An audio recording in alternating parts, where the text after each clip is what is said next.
So I stand before you today, Mr. President, and my colleagues, to say this will be my last term as Republican leader of the Senate. He's the longest-serving Senate party leader in history. Today, Kentucky's Mitch McConnell announced he will step down as GOP leader in November. Good evening, I'm Marvin Bartlett. And I'm Andrea Walker.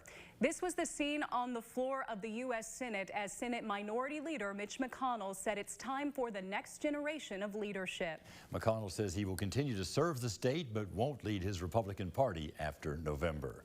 We have reaction from both our nation's capital and state capital. Bodie Brooks joins us live from Frankfort with reaction to today's announcement. Bodie? Yeah, Marvin, Andrea, you can really sum up the influence that McConnell has had by just looking at who the state Republican Party named their building after.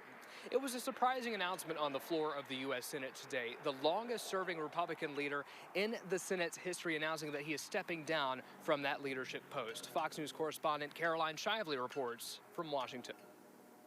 It's been the honor of my life to lead my Republican colleagues. After almost 20 years as the top Republican in the Senate, Minority Leader Mitch McConnell announced Wednesday he will not run again for his leadership position in November. It's time for the next generation of leadership. The Kentucky Republican received a round of applause on the floor of the Senate. I felt compelled to speak today to thank him for devoting his life to public service. President Biden praised McConnell as well.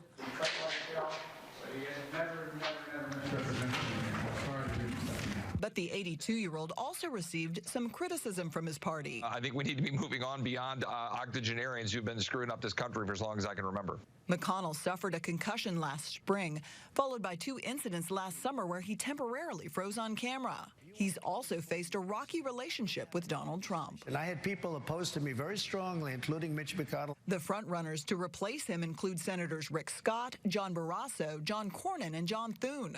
But McConnell won't give up the job until January. I still have enough gas in my tank to thoroughly disappoint my critics, and I intend to do so with all the enthusiasm with which they've become accustomed.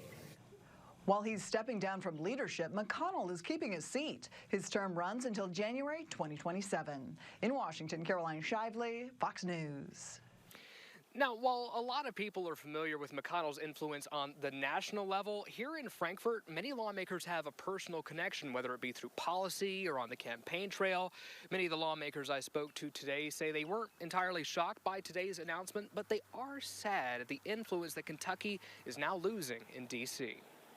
We will never be represented by someone as powerful as Mitch McConnell in the United States Senate. Senate Floor Leader Damon Thayer calling Senator Mitch McConnell as impactful as Henry Clay to the Commonwealth's political history. For as much influence as McConnell has had in D.C., many in Frankfort credit him with reshaping the Republican Party's influence in the state capitol. He has done more than anyone to kind of lead the transition from when Kentucky was a solid blue state to now where it is maybe not solid red, but certainly Republican dominant. His legacy will obviously be the reshaping of the federal judiciary.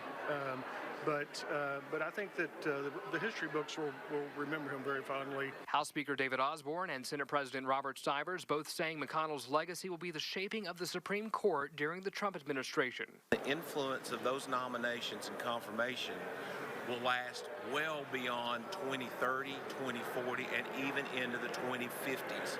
So that's the significance. You're talking about decades of influence. He's played a major role in funding for infrastructure, our universities, our hospitals.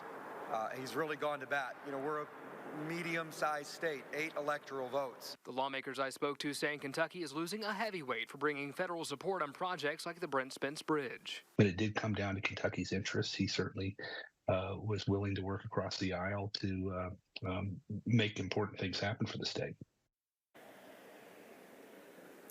Miller says many political observers see this as a possible signal for McConnell's potential retirement, but the lawmakers I spoke to today say they have helped fundraise for McConnell to run again in 2026, and they don't expect this to be the final chapter of McConnell's political career. Live in Frankfort, I'm Bodie Brooks, Fox 56 News. Thank you, Bodie. The Republican Party of Kentucky released a statement following today's announcement as well, calling McConnell a strong and optimistic voice for American exceptionalism and our nation's role in the world. They say the name McConnell belongs in the history books with the names of other great Kentuckians who served our nation. We asked Senator Rand Paul for a statement. His office replied simply by saying he'd like to congratulate McConnell on his long tenure. We'll have more coverage on this story throughout the evening, including reaction from Governor Andy Beshear at the top of the hour.